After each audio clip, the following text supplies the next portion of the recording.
What's going on, everybody? Today, we're going to talk a little bit about managing your resources. So my name's Dave, and I started this Lego investing journey that has spawned into us opening a brick and mortar Lego trading card and D&D store. And so with that, I figured I'd use it as a platform to talk a little bit about the experiences that we're having. And that's what we're talking about today. So managing your resources. This includes time, this includes money. There's probably other resources in there that aren't at the top of my head. Today I'm going to be focused mostly on the money aspect. So when you start a business, specifically in brick and mortar, there are so many avenues that we have been faced with that we didn't anticipate at all. You've got the standard stuff that you're, probably already aware of. You're going to have a down payment. You're going to have your lease. You're going to have some build out. Then you get to some shelving, and then you've got your inventory. Then you've got things like signage. It just comes at you every which way. And that's really kind of been something that Lori and I have been working hard to really grasp our hands around. So since opening the store, we've had just about every one of those expenses that we just talked about. The recent ones here that have really been big are signs coming in. We spent a ton of money building this wall and putting up a bunch of slat walls around. And if that wasn't enough, we then had to put even more money into the shelving to go on the slat wall, because Lord knows it doesn't come with that. I think total into just the build out of our space, we probably have somewhere around, I don't know, 10,000, somewhere in that ballpark, just build out, not including the sign. So the sign, we just got approved for a grant. Thank goodness our town has a fun grant program there to help with new businesses and getting proper signage and making sure it all looks nice. That helps cover a little bit of that sign, but it is a $3,000 sign. That's a massive hit. Couple that with all the inventory that we've been having to load out. And our resources have been stretched super duper thin. So just to kind of put a little perspective, right? Lori and I, we don't operate in a debt basis, meaning that everything that we buy, from inventory to signs to the build out, all that stuff is money that we had. We didn't take out a small business loan. This is money that we've been saving. This is money that our businesses have generated. And that's what we've leveraged and used to kind of get us to this point.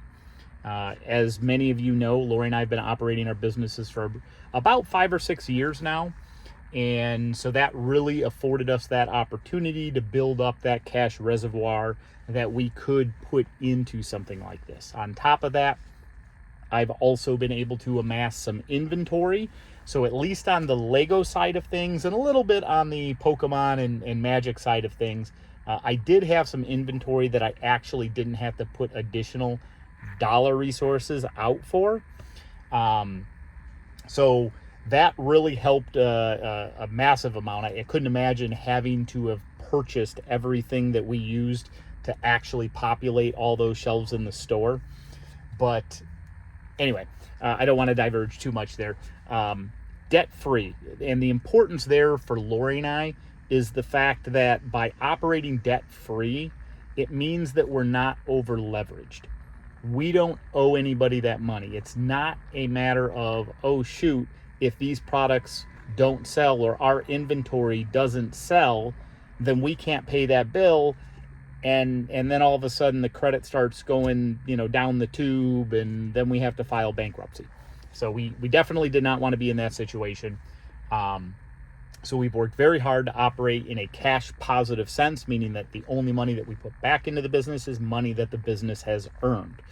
Now, you need to make sure that you don't dump all of your money back into the business. And this is kind of what got me thinking about this. I'm down in Texas right now, as if you saw yesterday's video, I talked a little bit about, where I am picking up a large Lego collection. Well, in order to pick up that large Lego collection, I had to have a large chunk of money set aside to be able to take advantage of that opportunity. And so that meant that I had to make some other sacrifices. We just recently had Pokemon Surging Sparks come out, And I really had to kind of weigh out a little bit of opportunity cost there and decide, was I going to go with Surging Sparks or was I going to go with Magic the Gathering Foundations?